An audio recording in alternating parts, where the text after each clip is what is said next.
Hello everyone and welcome back. I'm your host, Veteran Mountain Man, and it's another Prepared Monday. So today we're going to actually cover the idea of modern versus historical or primitive methods of survival. And I'm not going to go into serious detail about either, but I am going to give you kind of an overlevel view of which one you should focus on. And the answer truly is both. Now, hear me out. So, many of these modern methods for wilderness survival, or modern bushcraft, as some people call it, are very, very efficient. They have been honed over hundreds of thousands of years, and the modern versions use modern tools that are readily available across most of the market in most of the world.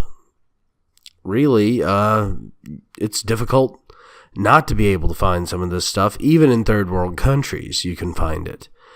Now, that being said, these modern techniques in some instances do require specialty equipment. That specialty equipment has to be manufactured or engineered.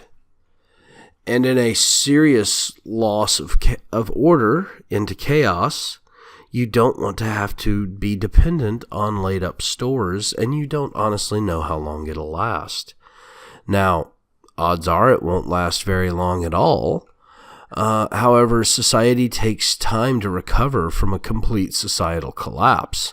Look at the Roman period and the Dark Ages that followed after Rome was completely destroyed. It took a couple of centuries before the European continent put itself back together. That's just how it was. I'm pretty sure in modern times it could be faster, but it still will take time.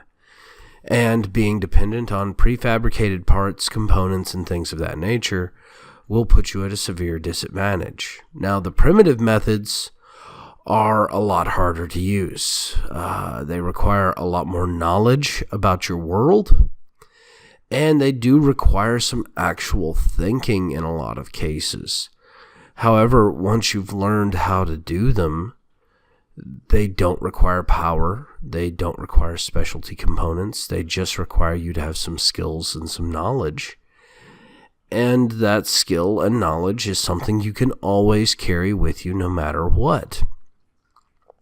So I realistically recommend combining the two and using modern equipment and understanding how it works, and not being reliant on it by having other styles of equipment. Case in point, in my emergency kits, I usually have a couple of chemical lighters, I have some stick matches, and I also have a flint and steel and char cloth in a tinder box. And that tinder box, I collect dry bits of plants and grass and punk wood, and I keep it full of combustible materials in the event that I need to start a fire. Now, that being said, I try not to use it unless I absolutely have to use my fire. And when I do, I refill it immediately, just like I would if I was primitive camping and only using that method to create fire. Well, thank you all again for joining me on this discussion. I hope you liked the reasoning I gave you. And if you need some more resources about primitive bushcraft and primitive survival skills, I will be willing to do a few more of these Prepared Mondays where we're going to go more in depth on some of the primitive techniques.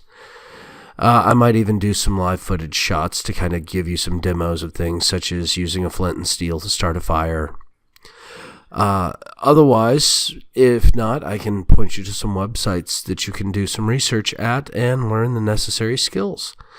Thank you all again for joining me. Please don't forget to like and subscribe, or thumbs up and subscribe on BitChute. Also, don't forget to follow me on the other social media sites down below. And remember, I'm only around because of the support of my followers. So if you like what I'm doing, please make sure to support me. Thank you all, and have yourselves a beautiful Monday.